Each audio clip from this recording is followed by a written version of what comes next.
창세기 12장 10절에서 20절입니다. 창세기 12장 10절에서 20절. 자, 찾으셨으면 교독하겠습니다. 그 땅에 기근이 들었으므로 아브라함이 애굽에 거류하려고 그리로 내려갔으니 이는 그 땅에 기근이 심하였음이라. 그가 애굽에 가까이 이르렀을 때 그의 아내 사레에게 말하되 내가 알기에 그대는 아리따운 여인이라. 애굽 사람이 그대를 볼 때에 이르기를 이는 그의 아내라 하여 나는 죽이고 그대는 살리리니 원하건대 그대는 나의 누이라. 그러면 내가 그대로 말미암아 안전하고 내 목숨이 그대로 말미암아 보존되리라 하니라. 아브라함이 애굽에 이르렀을 때에 애굽 사람들이 그 여인의 심히 아리따움을 보았고 바로의 그를 보고 바로 앞에서 칭찬함으로 그 여인을 바로의 동으로 이끌어 들인지라. 이에 바로가 그로 말미암아 아브라함을 후대함으로 아브라함이 양과 소와 노비와 암수 나귀와 낙타를 얻었더라. 여호와께서 아브라함의 아내 사레의 일로 바로와 그 집에 큰 재앙을 내리신지라. 바로가 아브라함을 불러서 이르되 내가 어찌하여 나에게 이렇게 행하였느냐? 내가 어찌하여 그를 내 아내라고 내게 말하지 아니하였느냐? 내가 어찌 그를 누이라 하여 내가 그를 데려다가 아내를 삼게 하였느냐? 내 아내가 여기 있으니 이제 돌아가라 하고. 함께 했습니다. 바로가 사람들에게 그의 일을 범하며 그들이 그와 함께 그의 아내와 그의 모든 소유를 보내었더라. 아멘.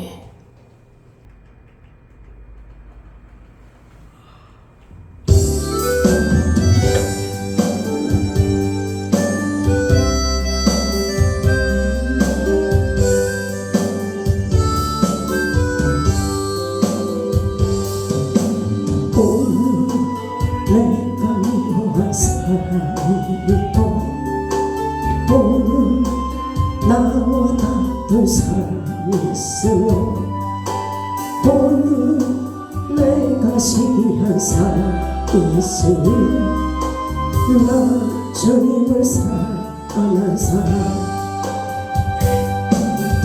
나는 미워한 사람을 용서 못했고 내게 많은 사람을 이해 못했고 나를 시기한 사람을 싫어했으니 난 주님을 사랑하는 사람.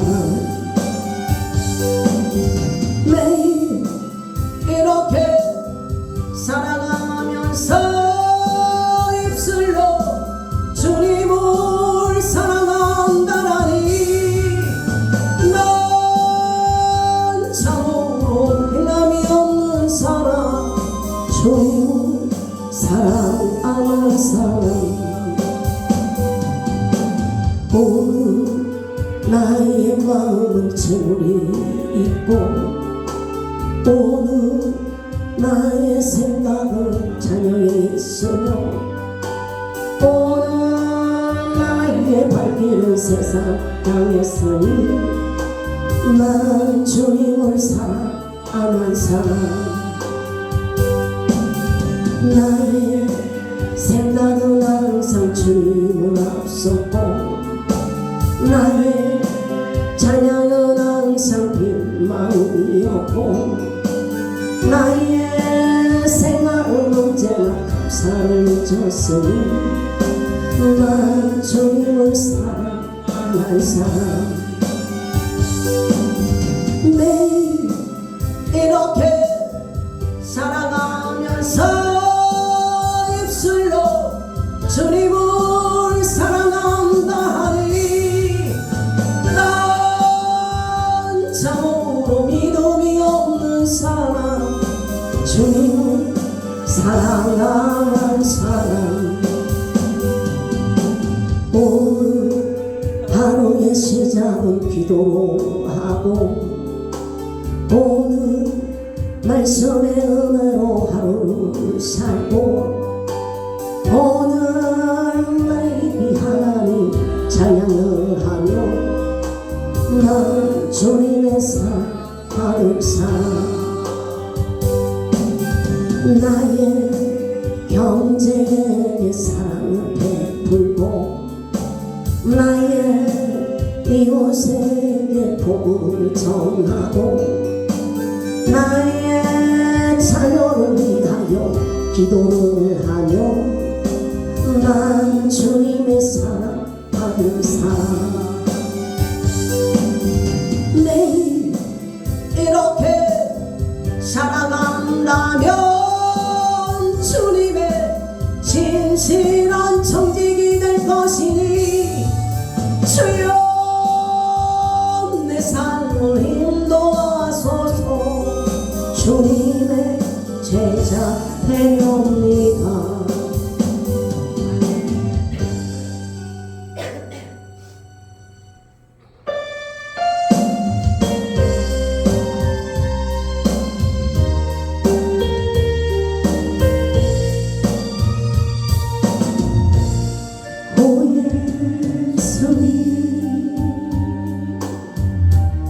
내가 옵니다.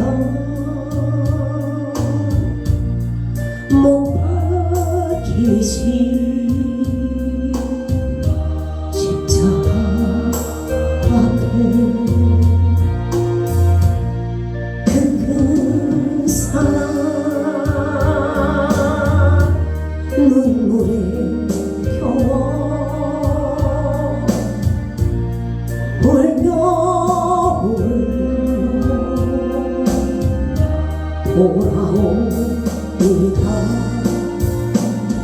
주님 손바닥 못 박혔고 머리에 가시가 박히셨네. 내 모든 죄와 허물 위해 말없이 피 흘려 주셨네. 오 예수님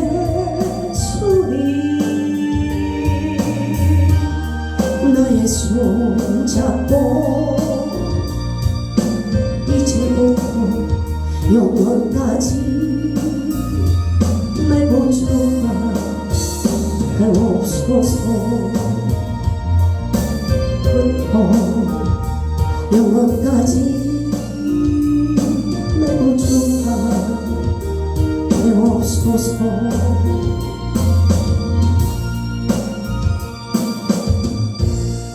오 예수님 내가 옵니다. 못 박히신 십자가 앞에 그 큰 사랑 눈물에 겨워 울며 돌아옵니다. 주님 손 하발 못 박혔고 머리에 가시가 박히셨네. 내 모든 죄와 허물 위해 말없이 피 흘려 주셨네. 오 예수님 나의 손 잡고 이제부터 영원까지 내 구주가 되옵소서.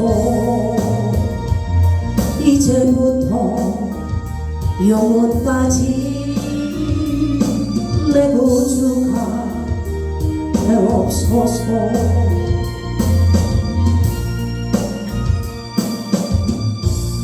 하나님 아버지 오늘 드려지는 예배 흠명해 주시고 아버지 받아 주시옵소서.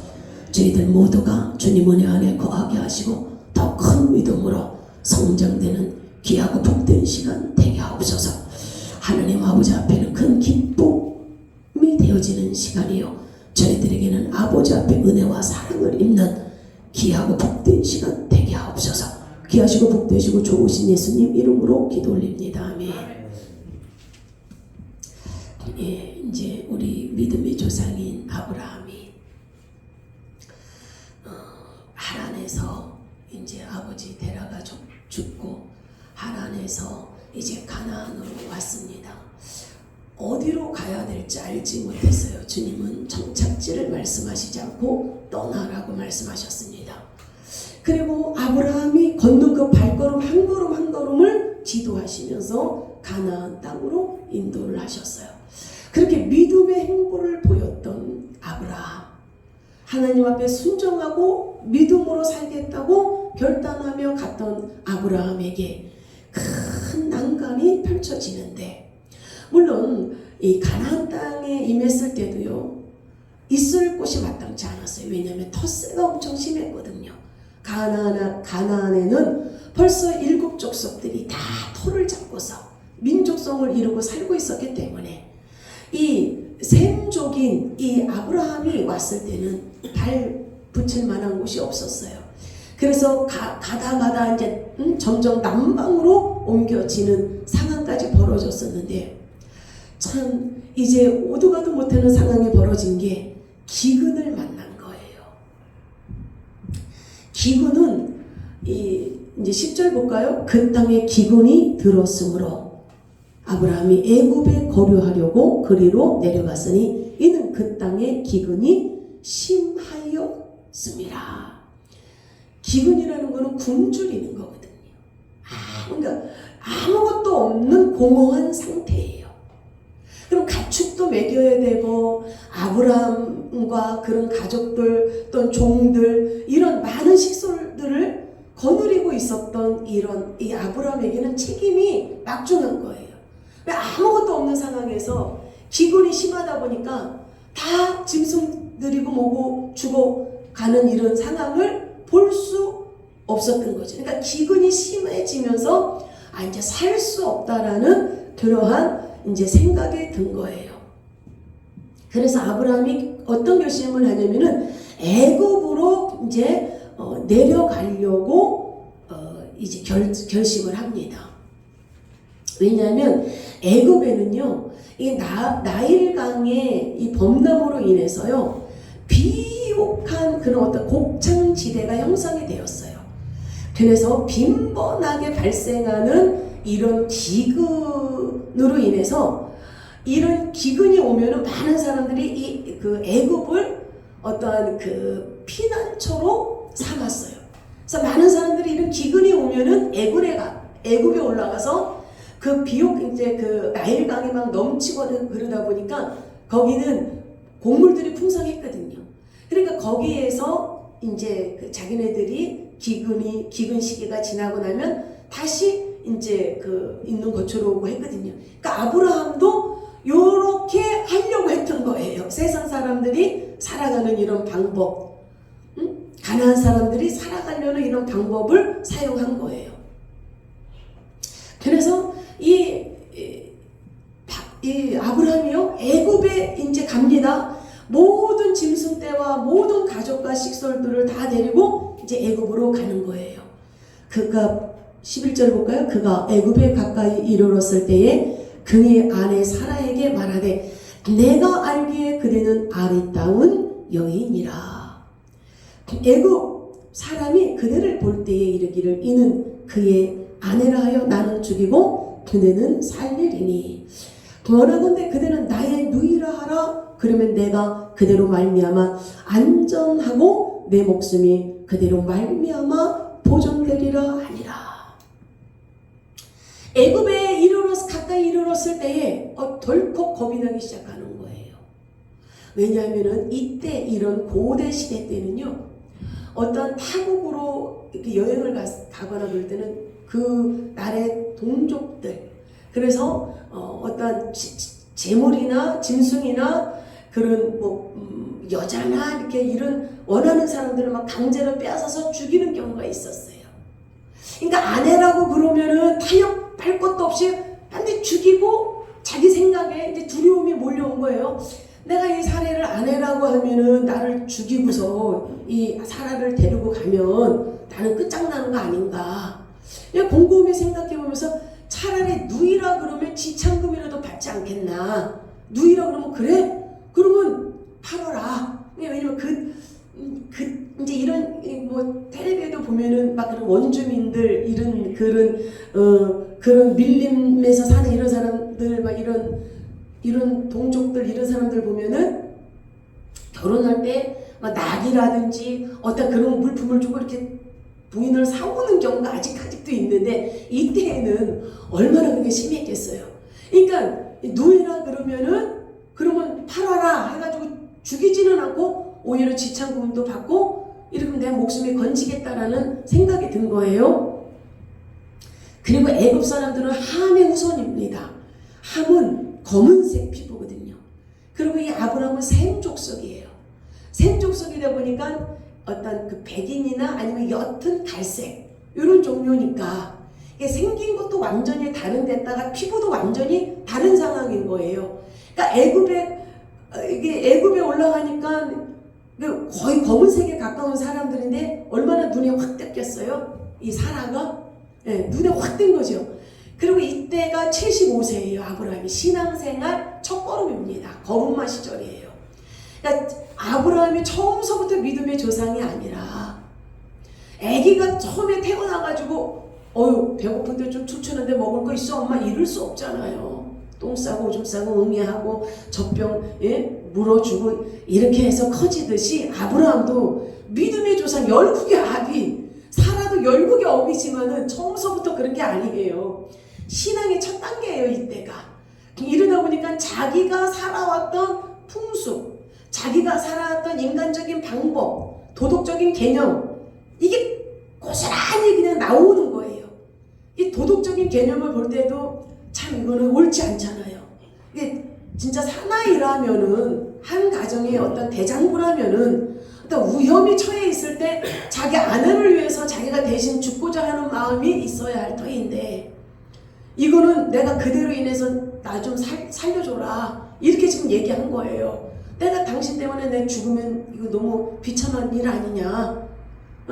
그러니까 우리 지금 여행을 해야 되는데 내가 지금 당신 차지하기 위해서 나 죽일 수 있으니까 차라리 나를 오빠라고 해라. 그러니까 이거죠. 이제 누가 손을 봐서 지인이었는데 이렇게 인사하고 그러다가 지인이었는데 친하게 돼서 서로 이제 뭐 동성명 이렇게 하다가 서로 이제 이렇게 보니까 마음에 들고 해서 결혼 총각 처녀이기 때문에 결혼을 했는데 그 부부잖아요.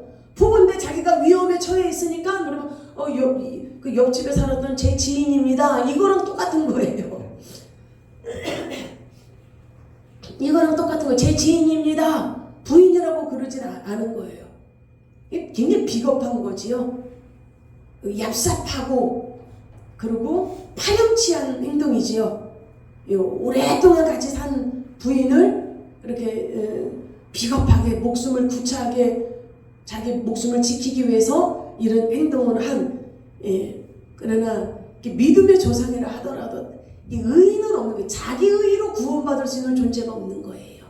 아브라함뿐만이 아니요 다윗과 이스라엘 백성들이 최고로 위대하게 섬기는 다윗 왕도 보십시오. 음란죄를 저지르잖아요. 자기 부하의 아내인 밧세바를 차지하고 우리아라는 충직된 그 부하를 죽여버리잖아요. 그러고 나서 하나님 앞에 심판을 받지요. 그 죄의 씨앗이요. 죄의 씨앗을 뿌리면은요. 하나님이 아무리 하나님의 택한 백성이고 아무리 그거 회개하고 기도하더라도 그 씨앗을 뿌린 대가가 있어요. 그래가지고 이 다윗도요. 그 대가로 인해서 어떤 일이 벌어져요? 이게 부인이 많았잖아요. 후궁들이 많았잖아요. 후궁들이 많으니까 후궁에서 태어난 아들이 또 어떤 후궁에서 태어난 딸을 범해버리고 강간을 하고 또 그걸로 인해서 그 여동생의 오빠가 그 후궁에 자기 동생을 범한 그 후궁을 죽여버리고 그리고 그 다윗의 그 한 번의 그 죄로 인해서 또 어떤 일이 벌어져요.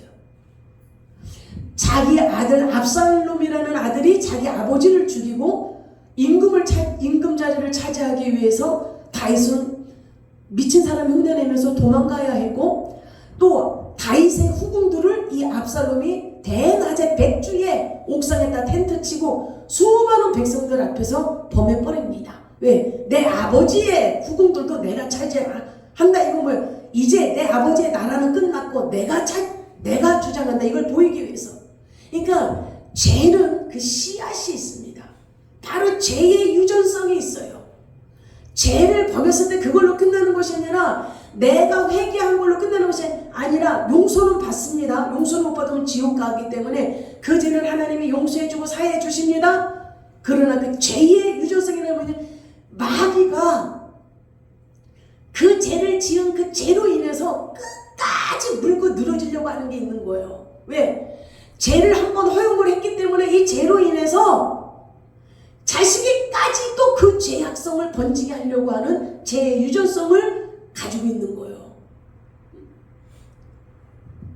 그래서 이제 그 조상의 죄 이런 것도 이제 다음에는 여러분들한테 가르쳐 드려서, 조상의 죄, 왜 그 죄의 유전성이 내려오는 게 있어요. 그래서 가문에 그런 안 좋은 것들이 내려오는 것들이 있어요. 도둑질하는 사람들은 계속 그 가문에게 도둑질하는 게 있는 거예요. 그리고 무당의 신을 받았던 사람들은 그 가문으로 내려와서 자꾸 그 귀신이 그 신을, 그 무당의 신을 주려고 하는 게 있는 거예요. 그렇기 때문에 어찌하든지 하나님을 믿는 사람은 죄의 방법을 사용하면 안 돼요. 아니, 회개하면 되지. 여러분, 회개는 깨끗이 씻어서 하나님의 자녀로 살아갈 수 있는 은혜를 부어주시는 거지, 아무렇게나 살아가라는 게 아니에요.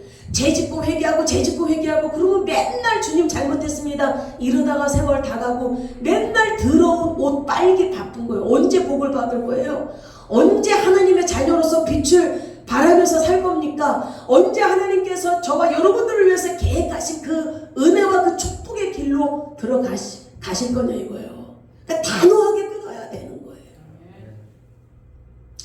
그래서 이 아브라함은요, 하나님 앞에 불순종을 했더니 반드시 마귀가 틈을 타는 거예요. 마귀가 어떤 틈을 타요?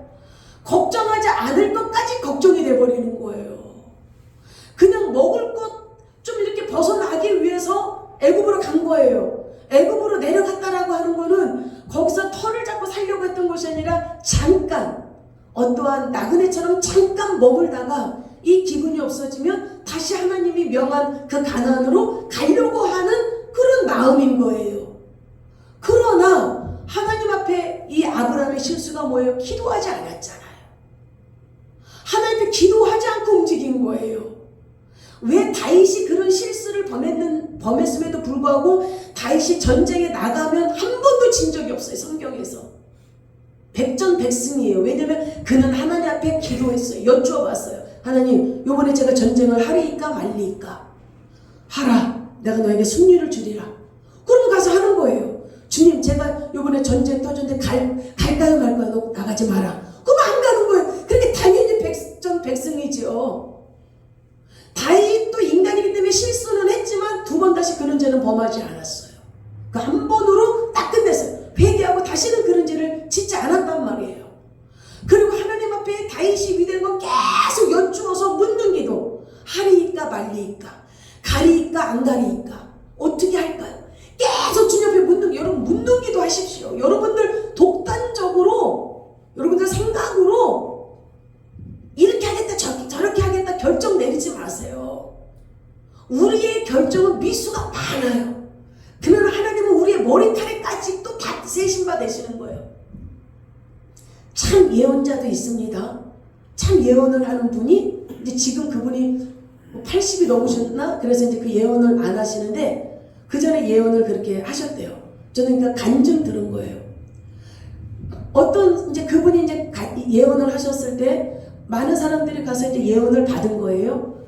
근데 어떤 여자분도 한 40, 50대인데 귀부인처럼 잘 차려입은 여자, 딱 보면은 권사직분 정도 되는 여자, 감리교는 뭐 여자 장로도 있다 그러는데 뭐 장로감, 하여튼 권사감, 이런 부유한 그런 여자, 그런 기부인처럼 그런 여자가 딱 그냥 상담실로 들어가더니 5분 정도 있다가 히히 하고 나오더래요. 그러니까 그 예언 사역하는 자의 아들 전도사가 아니 5분 정도 돼서 왜 이렇게 일찍 나오세요? 이러니까 아유 교회 등록하고 오래요. 이러더라는 거예요. 그래 이제 엄마 목사님한테 물어봤겠지요. 아니 저분 왜 그렇게 갔냐 그랬더니 하나님의 응답이 그분이 딱 왔는데 주님의 응답이 그러더래요. 너는 내 자식이 아니다. 너는 한 번도 교회 문턱을 밟은 적도 없다. 너는 어렸을 때 크리스마스 날이나 어떤 행사에 가서 초코파이 하나 준다 그래도 너는 어렸을 때부터 지금까지 너는 교회의 문턱을 밟아본 적이 없고 너는 한 번도 교회를 나온 적이 없는 사람이다. 그래서 너는 내 자식이 아니다. 네가 네 인생에 대해서 묻고 싶거든 네 집 근처에서라도 교회에 가서 등록을 하고 하나님의 자녀로서 등록을 하고 그리고 와라. 그러면 너한테 말해주리라. 이러더래요.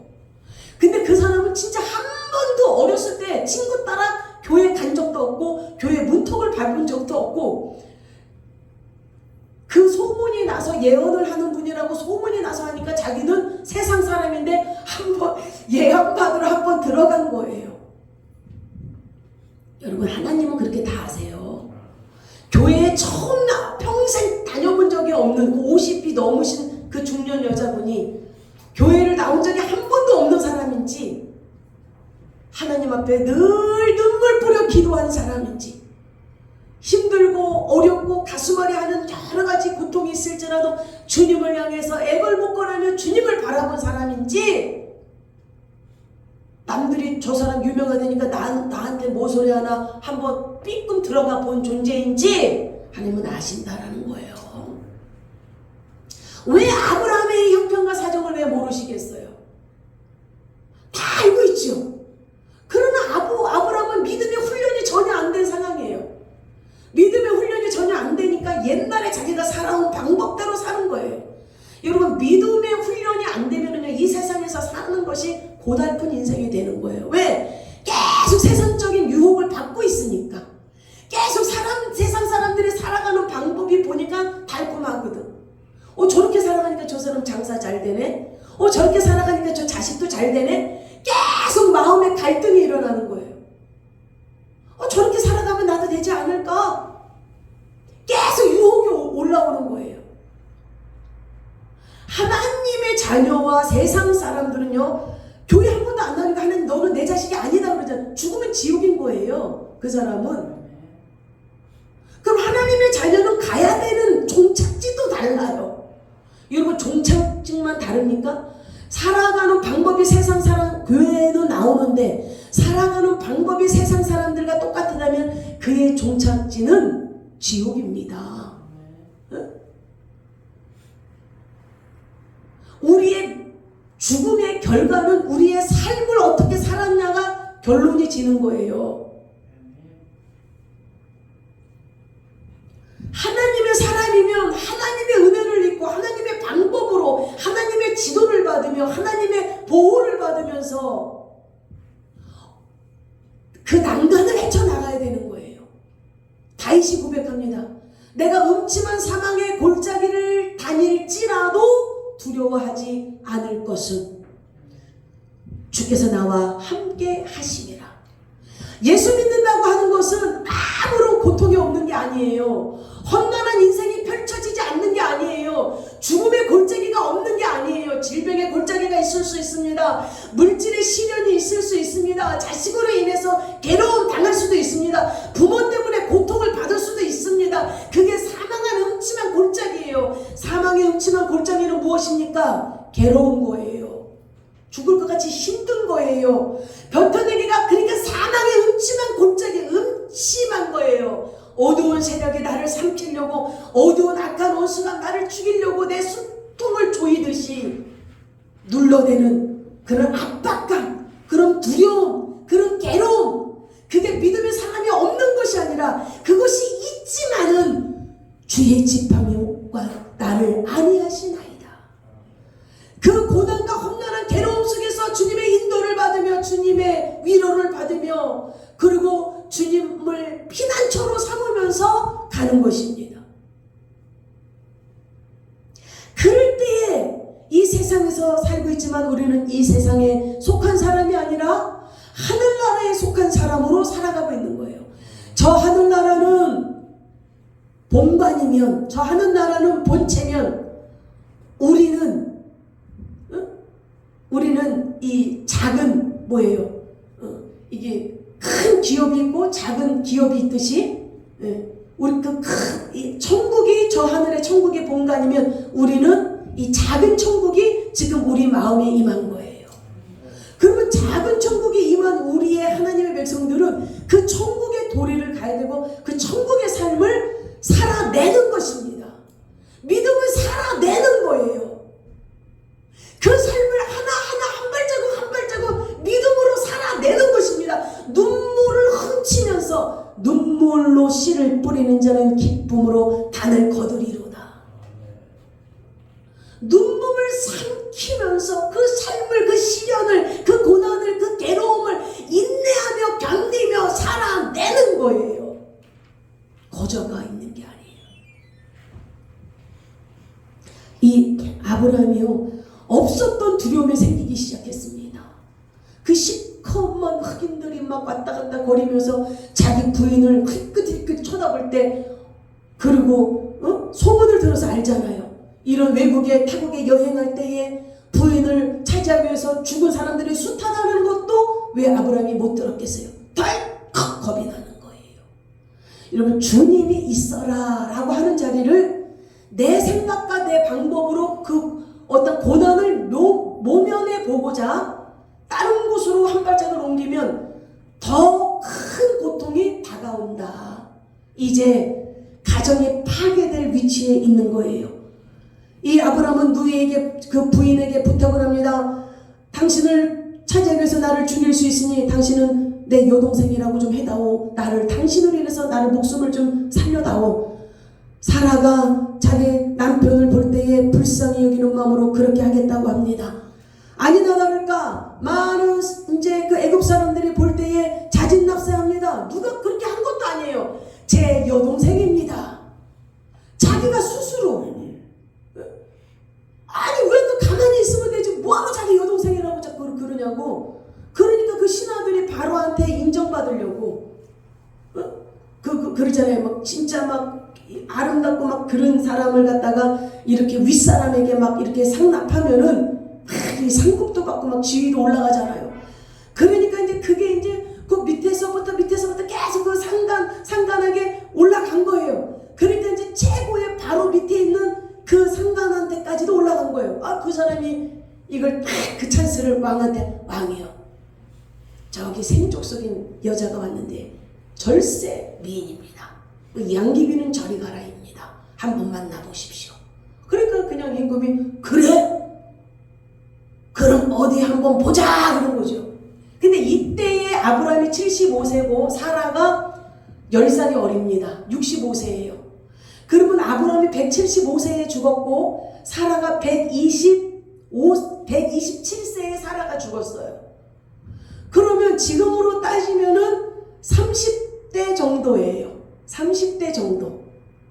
30대 되니까 아주 원숭미가 풍성하고 자식을 낳아가지고 막 자식을 키우고 막 이런 게 아니기 때문에 자기 혼자 몸으로 그렇게 했기 때문에 훨씬 그 나이 또래로 보더라도 훨씬 젊어 보였을 거예요. 자식도 안 낳기 때문에. 뭐 자식 낳은 사람이 막 몸매도 다 흐트러진다 하잖아요. 그러니까 자식도 안 낳기 때문에 모든 게 볼 때 훨씬 더 낫을 거예요.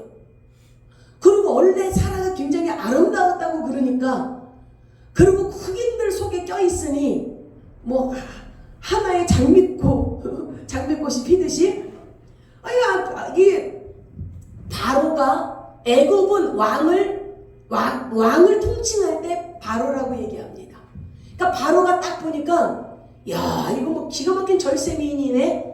그러면은 그냥 단숨에 들어가는 게 아니잖아요. 후궁을 이제 첩으로 들여가는 거니까 기간이 있어요.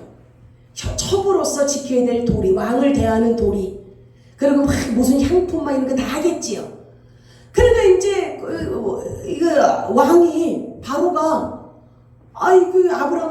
제가 누구야? 저는 오라비입니다. 아유 그래 네 여동생 줘서 고맙다. 그러면서 여기 보니까 엄청 많이도 줬어요. 지참금으로. 준 게 뭐 한두 마리 준 것도 아니에요. 어마어마하게 막 그냥 이렇게 몇 번만 받으면 아주 막 재벌 되겠더라고. 여기 보니까 이에 바로가 그로 말미암아 아브라함을 후대함으로 아브라함의 양과 소와 노비와 암수 나귀와 낙타를 얻었더라. 아니 뭐 지참금으로 양도 한 마리가 아니에요. 양들을 팍 주고 소들도 그냥 그룹으로 줘버리고 노비, 그리고 암수 막 나귀들도 막 암놈 순놈 낙타까지 다 줘버린 거야. 얼마나 마음에 들었으면. 그러니까 그걸 잔뜩 받았지만 한번 내가 상상을 해봤어요. 이 아브라함이 그걸 받고서 나오면서 너는 열국의 아비가 될 거라고 하나님 앞에 부름을 받았는데 이제 기근이 하나님 앞에 순종하고자 하란에서 와가지고 그 가난에서 그 고통받으면서 그래도 견뎠는데 먹을 게 하나도 없어서 올라왔는데 이건 가정이 파산됐잖아요. 사라는 잘가 이러면서 사라도 눈물 짓고 바로한테로 가고 아브라함은 그걸 보고서 터덜해서 뭐 햇빛이 쫙 내가 한번 생각해보세요. 햇빛이 쫙 비치는데 그 바위에 우두커니 앉아가지고 죽상이 돼서 있지 않았을까? 처량한 신세가 되지 않았을까? 이게 뭔가 내가 이루려고 내가 갈대아 우르에서 내가 나왔나? 내가 그 잘 먹고 잘 살았는데 내가 하나님 믿으면 무슨 열국의 아비 뭐 복의 조상이 된다 그러더니 이거 무슨 그냥 내 인생 개판 5분 전 되는 거 아닐까? 이거 뭐야 이거 뭐냐고? 내 인생 돌려줘! 뭐 이러고 싶지 않겠냐고요. 그렇다고 부인을 내 부인입니다 그러면 목이 달아날 판이니까 수심이 가득해서 이제 후둑 먹지도 아마 식음을 전폐한 것 같아요. 그건 안 나오는데 이제 상상을 해봤어요. 얼마나 힘들었을까? 그런데요. 굉장히 힘든 그런 가운데 있었을 텐데. 근데 자 17절 보면은요. 하나님이 개입을 하시는 거예요. 하나님이 가만히 아브라함이 어떻게 하는지 다 본 거예요. 너 이런 어려울 때 너 나한테 한번 매달리나 안 매달리나 다 보자. 근데 안 매달리고 인간 방법 썼어요. 그리고 큰 코 닥치는 장면까지 하나님 왜? 애들이 넘어질 때마다 일으켜주면은요. 넘어지려고 할 때마다 못 넘어지게 하면 안 돼. 넘어지는 것도 경험해봐야 돼. 무릎을 깨지는 것도 경험해봐야 돼요. 그러면 걸음걸이를 조절한다고요. 팍 뛰지 않는다고요. 뭐가 물건이 있으면 살짝 돌아가기도 한다고요. 그러니까 무조건 못 넘어지게 하고 이거 잘하는 거 아니에요. 내버려도 둬봐야 돼요. 자, 내버려두니까 아브라함이 이런 결론을 당했어요. 아브라함이 얼마나 후회했겠어요. 내가 안 내려오는 건데 하나님이 있으라는 장소에 있을 텐데 얼마나 후회했겠냐고. 자, 보십시오. 이제 하나님이 개입하십니다. 17절 여호와께서 아브라함의 아내 사라의 일로 바로와 그 집에 큰 재앙을 내리신지라.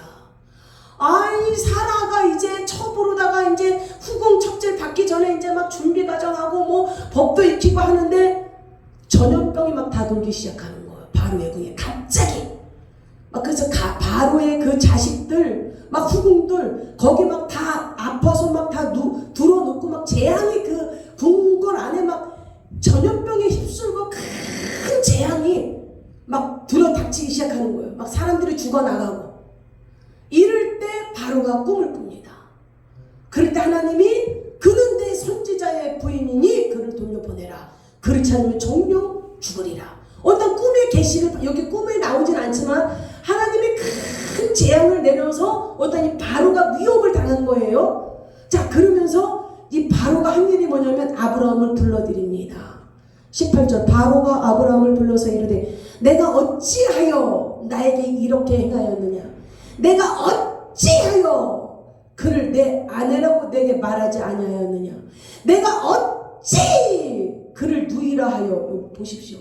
바로는 세상 왕입니다. 열국의 아비로 택함받은 이 아브라함이 세상 사람들한테 수모당하고 세상 사람들한테 면박당하고 엄청난 수치를 당하는 거야. 네가 어찌하여 바로가 이렇게 지금 아브라함을 책망하고 있는 거예요.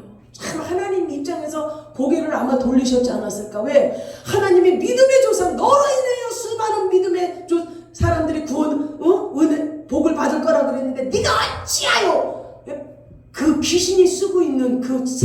그 왕한테 막 그랬을 때 하나님이 얼마나 속이 상했을까. 여러분, 믿음의 사람, 하나님의 백성이요, 믿음의 도를 지키지 않고 믿음의 본분을 지키지 않으면은요, 여러분 숨어 당해요. 하나님의 말씀의 법에서 어긋나면 세상 사람들은 그렇게 살아가는 것이 자기 인생의 삶이지만 하나님의 백성들은요, 손가락질 당해요. 하나님의 사람들은요, 다 비참한 일들이 생겨요. 세상 사람들한테 무릎 꿇어야 되고 비굴하게 엎드려야 되는 그런 일들이 생겨요. 어느 때 하나님 앞에 엎드리지 않을 때, 하나님 앞에 기도하지 않을 때, 하나님을 의지하지 않을 때, 하나님을 존중하지 않을 때 세상 사람들한테 엎드리고 세상 사람들한테 구걸하고 세상 사람들한테 비참하게 네가 어찌하여, 네가 어찌하여, 네가 어찌하여, 이런 수모를 당하는 일이 생기는 거예요. 할렐루야. 우리 하나님 앞에 여러분 엎드립시다. 하나님 앞에 기도합시다. 하나님 이렇게 되는데 어떡할까요? 그러면 얘야 거기도 있어라. 기근을 주는 건 뭐예요? 그거 고통 당하라는 거예요. 하나님이. 그러면 그 고통 가운데서 주님을 찾으라는 거예요. 근데 왜 안 받으려고 그래요? 시련을 주면 시련 당하라고 주는 거예요. 그러면 그 시련을 헤치면서 주님을 의지하고 이기는 영적인 알통, 영적인 근육, 영적인 에너지, 면역성을 길러주기 위한 하나님의 은혜예요.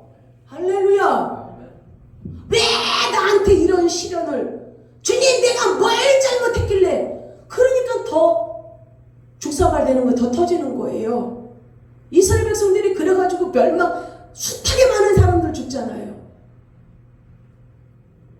고난이 오면 주님이 이 고난을 허락하신 고난을 엎드리자.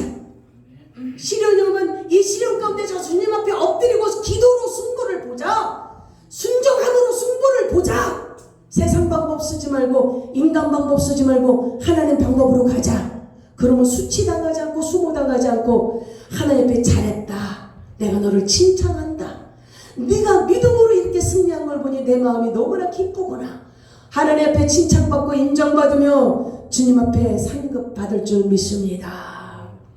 그래서요, 여기 보면 바로가요 알았어요.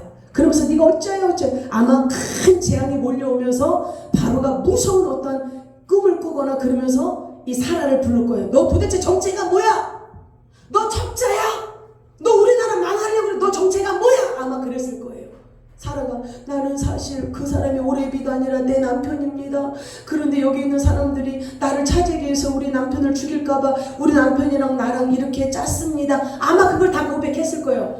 빨리 네 남편 불러와 해가지고 아브라함이 우두커니 앉아 쭉 쳐져가지고 온유월에 연 늘어지듯이 쭉 쳐져가지고 있는데 이제 사람들이 빨리 오시오, 왕이 부릅니다. 베드로가, 이게 아브라함이 이거 뭔 일이야, 이거 또 무슨 일이 이게 나를 불러? 또 갔겠죠. 왕 앞에 딱 가서 했으니 너가 어찌하여 이런 일을 행하였느냐 그렇겠죠. 작두를 준비하라. 저놈을 당장 쳐라 이랬을 텐데 하나님이 두려워서 벌벌 떠는 거예요. 내 선지자니 그를 손대지 말라. 하나님 앞에 미리 명령을 받았으니. 예? 다니엘이 사자 굴 속에 들어갔지만 사자에게 너 입 다문 거 가만히 있어 하니까 침만 꼴딱꼴딱 새끼고 있던 것처럼 죽이고 싶었겠지요. 전염병이 다 돌고 자기 궁궐이 쑥대밭이 됐는데 바로 입장에선 근데 손을 못 대는 거예요. 하나님의 명령과 위험 때문에. 그러니까 아브라함이 이제 어쩌고저쩌고 이제 제가 그래서 죄송합니다, 잘못했습니다, 고개 푹 숙이고 그렇겠죠. 그러니까 이제 바로가 이렇게 얘기합니다. 내가 어찌하여 그를 누이라 하여 내가 그를 데려다가 아내를 삼게 하였느냐. 내 아내가 여기 있으니 이제 데려가라 하고 지금 순하게 쓴 말이에요. 이렇게 했겠어요? 이랬는데 예. 20절 볼까요? 바로가 사람들에게 그의 일을 명하매 그들이 그와 함께 그의 아내와 그의 모든 소유를 보내었더라. 바로가 이제 자기의 신하들 장군들을 앞세워서 추방시키는 거예요. 가나안까지. 그러니까 요 궁궐에서만 나가는 것이 아니라 너 있던 곳으로 가. 어디서 와서? 가나안에서 왔습니다. 가나안으로 가. 근데 해코지 살아가는 일이 일어나면 안 되니까 가나안까지 저들을 지켜라 해가지고 그 바로의 궁궐의 그 장수들이 이제 아브라함과 그 사람들이 가나안까지 무사히 도착하는 것까지 배웅을 한 거예요. 할렐루야. 하나님의 백성은 하나님이 지키셔요. 연약한 질그릇 같은 존재입니다. 우리의 부족함을 여러분들 늘 인식하시고 너그러우시고 넉넉하신 그 하나님을 바라면서 주님을 의지하시길 주의 이름 축원합니다.